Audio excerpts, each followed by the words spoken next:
Hello students, welcome to the channel of Shiksha Sangam 24 और मैं वंशिका धीमान आपके साइंस टीचर आज फिर से आपका अपने चैनल में स्वागत करती हूँ। जैसा कि फर्स्ट और सेकंड लेक्चर में हम छोटी छोटी सी चीज़ें डिस्कस करके आ चुके हैं, तो अब उससे एक स्टेप हमने क्या चलना है, आगे चलना है। हमने मैटर पढ़ा, मैटर में सॉलिड लिक्विड गैस ये सब चीज़ें पढ़ी और हमने ये पढ़ा कि किस तरीके से वो एक दूसरे में कन्वर्टेड हो जाते हैं और उन स्टेप्स को क्या क्या चीज़ें हम नाम दे सकते हैं और क्या क्या साइंटिस्ट ने नाम दिए हैं। अब देखिए, जो मैटर बना था उसके अंदर हम बार बार एक वर्ड यूज कर रहे थे, atom molecules, atom molecules, atom molecules, एक दूसरे से टाइटली पैक्ड है, नहीं है, कैसे हैं, ठीक है। तो वो जो एटम हम डिस्कस कर रहे थे, अब हम उसी टॉपिक को आगे बढ़ाते हैं और स्टार्ट करते हैं एटम्स। भाई देखो, एटम एक ऐसी चीज है जो मैटर की सबसे स्मॉलेस्ट यूनिट मानी जाती है। क्या है? एक ऐसा चीज जो मैटर की सबसे स्मॉलेस्ट यूनिट मानी जाती है। अब इसको लेकर, इसी चीज को लेकर साइंटिस्ट आए, पहले गोल्डस्टीन आए, थॉमसन आए, रदरफोर्ड आए एंड बोहर आए, ठीक है। अब इन्होंने अपनी रिसर्च की, अपनी रिसर्च के बेस पर नई नई चीजें इन्होंने आइडेंटिफाई की, रिसर्च करके उनको प्रमाणित किया। गैस पास करवाई, क्या पास करवाई? गैस पास करवाई। उस गैस को जैसे ही इन्होंने पास करवाया तो वहां से एक रेडिएशन निकली। क्या निकली बच्चा? रेडिएशन। रेडिएशन पास हुई, ये पास किस वजह से हुई? इसमें से क्या हुआ? डिस्चार्ज हुआ। क्या हुआ? डिस्चार्ज हुआ। अब यहां से एक वर्ड आ रहा है डिस्चार्ज, इसमें छुपा हुआ है चार्ज। इस चार्ज को हम थोड़ा बाद में डिस्कस करेंगे, ठीक है। चार्ज का मैं बता देती हूँ, कोई भी चार्ज होता है एक आवेश, चाहे वो पॉजिटिव हो नेगेटिव हो, ठीक है। तो वो चीजें हम डिस्कस करेंगे किस प्रोटॉन्स और न्यूट्रॉन्स को पढ़ने के बाद। अभी हम सिर्फ इतना पढ़ते हैं, जो रेडिएशन यहाँ से निकली इसको इन्होंने कहा कैनाल्स रे। ये रे निकली यहाँ से, इसमें से एक रे निकली जिसको इन्होंने नाम दिया कैनाल्स रे। तो ये क्या होता है, जब गैस अगर हाई वोल्टेज पर पास करवाई जाए, गैस अगर हाई वोल्टेज पर पास करवाई जाए तो उसमें से एक रेडिएशन निकलती है। जो रेडिएशन वहां से निकल रही है उसको हम क्या बोलेंगे? उसको हम बोलेंगे कैनाल्स रे। इन्होंने नाम इसको दिया। इसके बाद इन्होंने क्या किया कि इन्होंने यहां से एक वर्ड यूज किया, प्रोटॉन्स। क्या वर्ड यूज किया? प्रोटॉन्स। ध्यान से देखना, क्या वर्ड यूज किया? प्रोटॉन्स। इस प्रोटॉन्स को इन्होंने कहा कि एक एटम के अंदर क्या है? प्रोटॉन है। एटम्स के अंदर क्या है? प्रोटॉन्स है, जिसमें क्या भरा हुआ है? पॉजिटिव चार्ज भरा हुआ है। भाई देखो, पी से पॉजिटिव, पी से प्रोटॉन, तो इस एटम के अंदर क्या भरा हुआ है भाई? पॉजिटिव चार्ज भरा हुआ है। और इस पॉजिटिव चार्ज को इन्होंने क्या नाम दिया? प्रोटॉन्स। Very good. अगर एक एक वर्ड्स को साथ साथ बोलोगे तो साथ के साथ याद होगा, क्योंकि इसमें ऐसा कुछ भी नहीं है जो आपने रटना है। चीजें प्रैक्टिकली रिलेटेड होंगी एक दूसरे से। अब प्रोटॉन्स डिस्कवर हो चुके हैं। प्रोटॉन्स का मतलब पॉजिटिव चार्ज हमारा डिस्कस हो चुका है। और ये किसने किया था? इन साइंटिस्ट का नाम था गोल्डस्टीन। क्या नाम था इनका? गोल्डस्टीन। याद रखना, गोल्डस्टीन फर्स्ट साइंटिस्ट थे जिन्होंने प्रोटॉन से रिलेटेड इतनी बड़ी रिसर्च की थी, ठीक है। अब इसके बाद एक नए महाराज आएंगे। कौन आएंगे? थॉमसन आएंगे। अब इनके बाद, गोल्डस्टीन के बाद आएंगे थॉमसन। थॉमसन बताएंगे कि किस तरीके से, अब तक तो पॉजिटिव चार्ज ही था। इन्होंने कहा अगर पॉजिटिव चार्ज है तो नेगेटिव चार्ज भी तो होना चाहिए, क्योंकि भाई अगर एक चीज है तो उसके अपोजिट एक चीज होती है हमेशा। एक चीज अगर सही है तो गलत भी होगी, अगर कोई पॉजिटिव है तो नेगेटिव भी होना है। तो इन्होंने एंट्री कर दी थॉमसन ने। किन्होंने एंट्री कर दी? थॉमसन ने। और बच्चा थॉमसन को बहुत अच्छे से याद रखना, क्योंकि ये एक ऐसे साइंटिस्ट थे, हम पढ़ केमिस्ट्री रहे हैं लेकिन इन्हें फिजिक्स के लिए नोबेल प्राइज मिला था। क्या मिला था? नोबेल प्राइज मिला था थॉमसन जी को। थॉमसन सर थे जो, इनको क्या मिला? नोबेल प्राइज मिला। किस वजह से नोबेल प्राइज मिला? किस वजह से मिला था इन्हें नोबेल प्राइज फिजिक्स में? इसी रिसर्च की वजह से कि इन्होंने प्रोटॉन, मतलब जिस तरीके से एटम्स को क्लासिफाई किया और आगे रिसर्च की। तो थॉमसन के हमने सिर्फ अभी इतना पढ़ना है कि इन्हें नोबेल प्राइज मिला और क्यों। अब इन्होंने केमिस्ट्री में क्या रोल प्ले किया? इन्होंने बताया कि अगर कोई एटम है, क्या है? अगर कोई एटम है, आप कह रहे हो भाई कि उस एटम क्या है? एटम पॉजिटिव चार्ज कंटेन कर रहा है। क्या बोला गोल्डस्टीन ने? एटम पॉजिटिव चार्ज कंटेन कर रहा है। इन्होंने कहा आप बिल्कुल सही हो अपनी जगह, आप बिल्कुल सही। और एक महान व्यक्ति की तारीफ यही होती है, उसकी क्वालिटी यही होती है कि वो दूसरे को गलत नहीं बोलता, वो कहता है आप अपनी जगह सही हो। उसने कहा भाई जो गोल्डस्टीन आए उन्होंने कहा पॉजिटिव चार्ज है, मैं इस चीज़ से सहमत हूँ। बस मुझे इसमें से एक इतनी सी बात और जोड़नी है कि अगर पॉजिटिव चार्ज है तो उसके अपोजिट नेगेटिव चार्ज भी होना चाहिए। तो इन्होंने कहा कि ये जो पूरा का पूरा एटम है ये पॉजिटिव चार्ज से भरा हुआ है, ये पूरा का पूरा एटम है पॉजिटिव चार्ज से भरा हुआ है। ठीक है भाई, मतलब कि इसमें प्रोटॉन्स हैं, पॉजिटिव है, मतलब कि इसमें क्या है, प्रोटॉन्स हैं, बिल्कुल है। लेकिन मैं कहता हूं कि इसके अंदर नेगेटिव चार्ज भी होना चाहिए। कौन सा चार्ज, नेगेटिव चार्ज। तो इन्होंने कहा भाई ये तो गड़बड़ है भाई, पॉजिटिव है तो नेगेटिव भी होगा। तो नेगेटिव चार्ज इन्होंने कहा, इस नेगेटिव चार्ज को यहाँ आगे चलकर क्या नाम देंगे, इलेक्ट्रॉन्स। क्या नाम देंगे, इलेक्ट्रॉन्स। तो अब देखिए ये पूरा का पूरा एटम है, इन्होंने कहा इस पूरे एटम के अंदर पॉजिटिव चार्ज भरा हुआ है, ये रहा पॉजिटिव चार्ज भरा हुआ है, ये चीज इन्होंने कही। अब इन्होंने कहा कि इसके अंदर इलेक्ट्रॉन्स भी होंगे। क्या होंगे, इलेक्ट्रॉन्स भी होंगे। इलेक्ट्रॉन्स मतलब नेगेटिव चार्ज, नेगेटिव चार्ज। ठीक है भाई, अब इन्होंने ये इतनी बड़ी बात बोल दी कि पॉजिटिव चार्ज है तो प्रोटॉन, नेगेटिव चार्ज है तो इलेक्ट्रॉन। अब लेकिन इन्होंने इसका एक चीज दिया वाटरमेलन का। इन्होंने कहा कि जैसे आप तरबूज को बीच में से काटते हो तो आप देखते हो उसमें एक भाग रेड कलर का है और एक हिस्सा उसमें छोटे छोटे से दाने हैं ब्लैक कलर के। ठीक है, इन्होंने कहा जो छोटे दाने ब्लैक कलर के हैं, ये छोटे दाने ब्लैक कलर के हैं वाटरमेलन के अंदर, ये क्या है भाई हमारा, ये है हमारे इलेक्ट्रॉन्स, नेगेटिव चार्ज, कुछ इस तरीके का इन्होंने कहा। और जो रेड पार्ट है, कैसा कलरफुल रेड पार्ट है, ये वाला पार्ट, ये जो आपको खाली खाली दिख रहा है, जहाँ पर पॉजिटिव चार्ज दिख रहा है, उन्होंने कहा ये रेड कलर का जो पार्ट है ये क्या है हमारा, ये है हमारा प्रोटॉन्स। लेकिन क्या हुआ, अब एक चीज बताइए, अगर इसके अंदर इलेक्ट्रॉन्स हैं, ये इलेक्ट्रॉन्स हैं, चार्ज है उसके पास, तो क्या उसके पास अपनी एक एनर्जी भी होगी कि नहीं होगी, बिल्कुल। तो उसी एनर्जी से बात करते हैं। इसके बाद ये फेल इस वजह से हुए क्योंकि इन्होंने इलेक्ट्रॉन और प्रोटॉन्स तो बता दिए, हालांकि भाई फेल तो नहीं कहेंगे, ड्रॉबैक्स कह लो, कुछ कमियां निकल के आ गई, क्योंकि इतने बड़े साइंटिस्ट पे हम चुनौती नहीं दे सकते हैं कि भाई तुमने गलत किया है, क्योंकि सोचना भी एक इस लेवल पर सोचना भी एक बहुत बड़ी बात है। इस लेवल पर सोचना भी एक बहुत बड़ी बात है कि इलेक्ट्रॉन है, प्रोटॉन है, पॉजिटिव चार्ज है, नेगेटिव चार्ज है, और किस तरीके से उन्होंने एटम की एक तरीके से स्ट्रक्चर फॉर्मेशन दे दी। इतनी बड़ी बात, बहुत बड़ी बात होती है इतना सोचना। तो हमारे पास अब तक दो चीजें आ चुकी हैं, प्रोटॉन्स, इलेक्ट्रॉन्स। अब हमारे पास न्यूट्रॉन्स निकल कर आएंगे, ठीक है, कुछ टाइम बाद। और फिर उसके बाद क्या निकल के आएगा, एक न्यूक्लियस बताएंगे, और बताएंगे किस तरीके से एटम क्या हो जाता है, न्यूट्रल वाली बात तो यहीं पर आ गई भाई।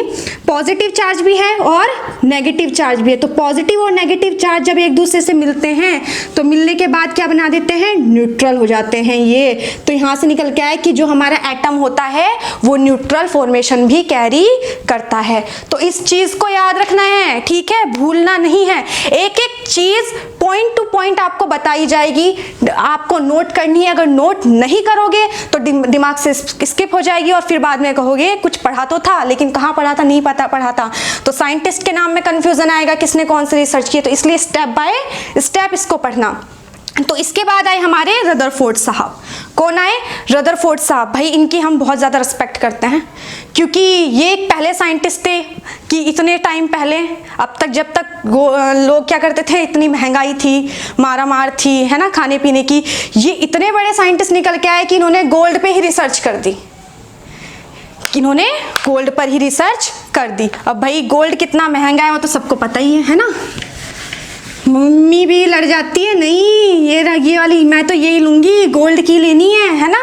देखो रदरफोर्ड साइंटिस्ट आए, रदरफोर्ड ने क्या किया, अब हमारे रदरफोर्ड साहब आ चुके हैं।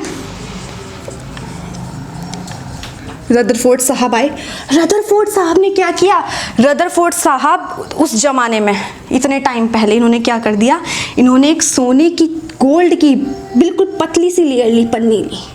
इस पन्नी पे क्या किया इन्होंने, अल्फा रे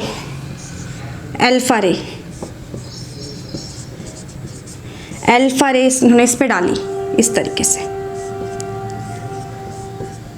अल्फा रे जा रही है, बिल्कुल जा रही है। और यहाँ पे क्या है, गोल्ड की एक पतली सी लेयर है।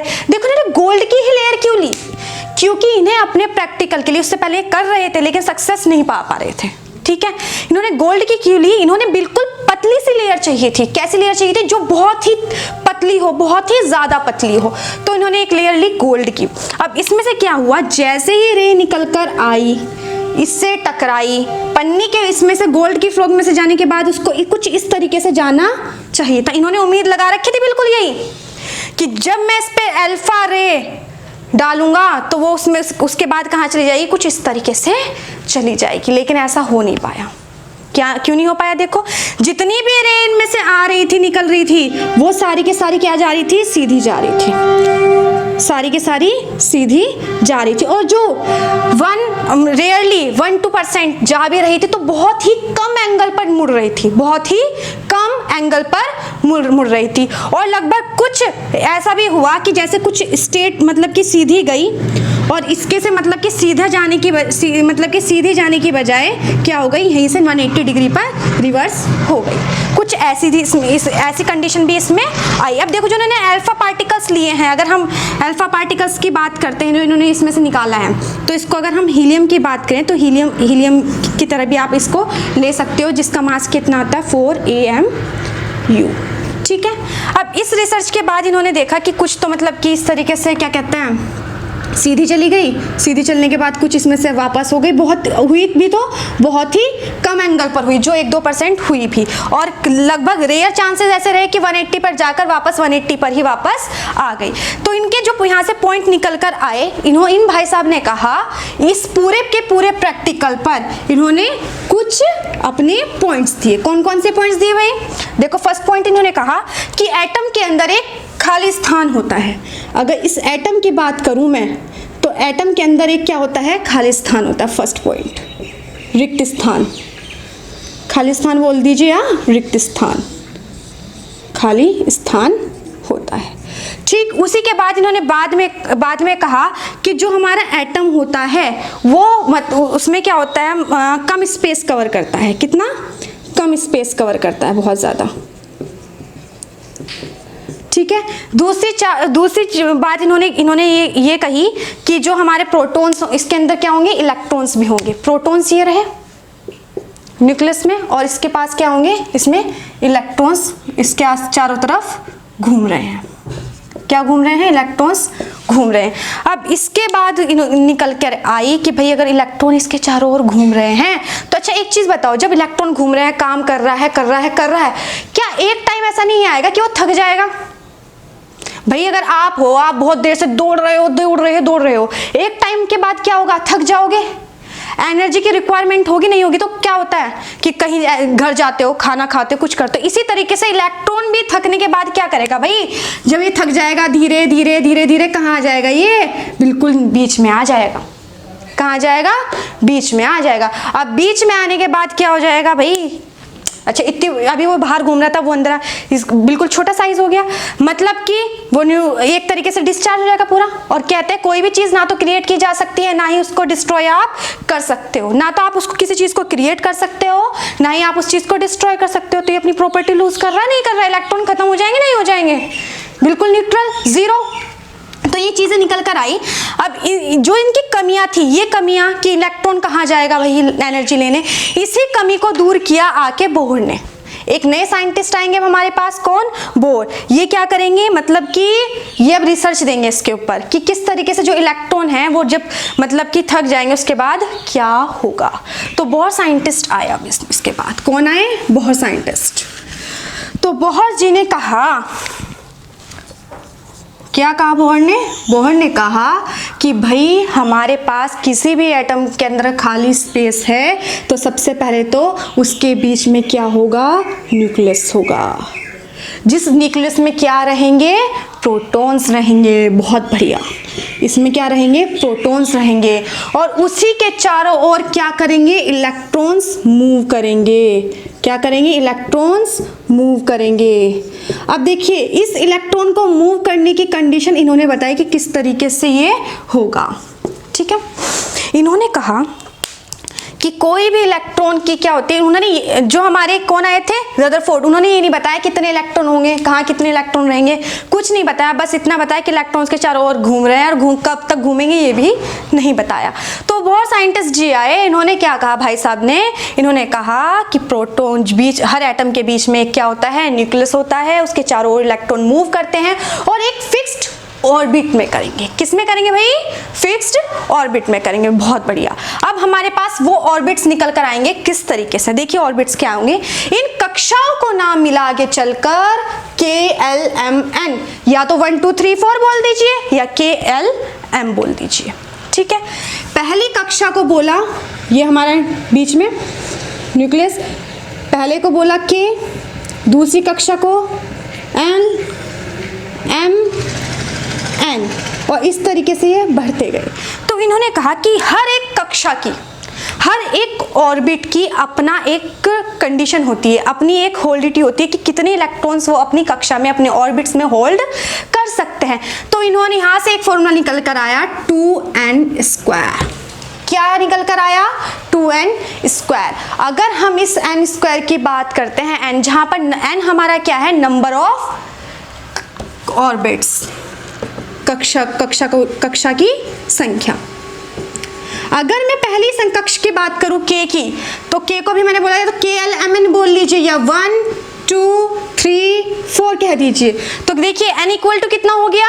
1। तो k की अगर बात करें, कक्षा की संख्या यहाँ पे लिखेंगे n कितना हो गया? 1 हो गया।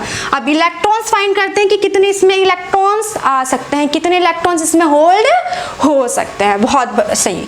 अब देखिए फॉर्मूले में पुट करते हैं 2, n की वैल्यू कितनी? 1², तो कितने इलेक्ट्रॉन्स आए भाई? 2। तो पहले अगर k कक्षा की बात करें तो इसमें 2 इलेक्ट्रॉन्स हमारे आ सकते हैं, ठीक है। अब बात करते हैं l की। L कौन से कक्षक है हमारा? दूसरा। तो यहाँ पर भी n की वैल्यू पुट करी तो कितना निकल कर आ जाएगा? 8। तो यहाँ पर हमारे जो L में है वो 8 इलेक्ट्रॉन रह सकते हैं। इसी तरीके से M की बात करते तो कक्षा 3 है, ठीक इसी तरीके से इसकी वैल्यू रखेंगे तो 18 आ जाएंगे। इसी तरीके से N में आ जाएंगे आपके 32, ठीक है। तो आप इस तरीके से निकाल सकते हो कि कितनी कक्षा, कौन सा कक्ष कितने इलेक्ट्रॉन्स होल्ड कर सकता है। अब बात करते हैं कि किस तरीके से, मतलब कि जो हमारा एटम्स है वो क्रिएट रह सकता है एटमॉस्फेयर में।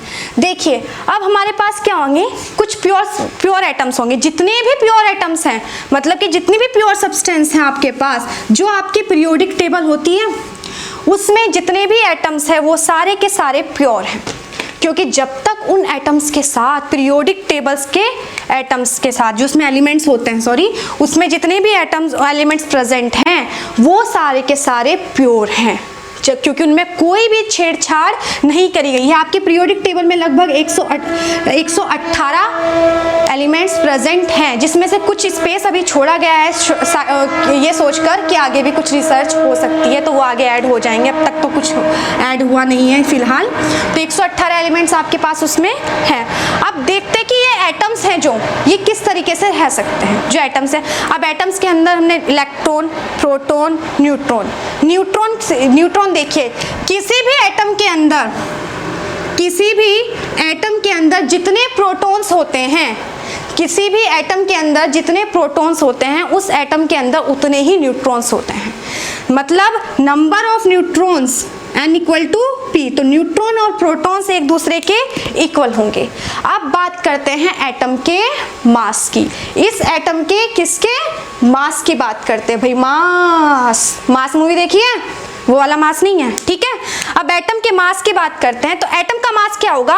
किसी भी एटम के अगर हम मास की बात करते हैं तो न्यूट्रॉन और प्रोटॉन को अगर ऐड कर दिया जाए तो आपके पास उस एटम का मास आ जाता है। दैट मीन्स मास अगर हम बात करें तो क्या होगा? Neutron plus proton. इस चीज को नोट कर लीजिएगा। अब देखिए, हमने कहा न्यूट्रॉन और प्रोटॉन की संख्या लगभग समान होती है। अगर हम न्यूट्रॉन और प्रोटॉन्स को ऐड कर दें तो हमारे पास किसी भी एटम का मास निकलकर आ जाता है। बिल्कुल आ गया। अब ये क्या रखिएगा, प्रोटॉन्स की मैं बात करूं तो प्रोटॉन्स का क्या कहा हमने कि जितना पॉजिटिव चार्ज उसके अंदर है, जितना पॉजिटिव चार्ज एटम के अंदर है। तो यहाँ से याद रखना, जितना भी हमारा किसी भी एटम का एटॉमिक नंबर होगा, किसी भी एटम का जो एटॉमिक नंबर होगा उसके अंदर उतने ही प्रोटॉन्स होंगे। ठीक है, तो आज की क्लास में सिर्फ इतना ही, और कल की लेक्चर में हम डिस्कस करेंगे आइसोटोप्स, आइसोबार्स, एटम की कंडीशंस, एटम किस तरीके से एटमॉस्फेयर में प्रेजेंट होता है, किन किन स्टेट्स में होता है, इन सब चीज़ों को डिस्कस करेंगे। और आज की क्लास में सिर्फ इतना ही। धन्यवाद।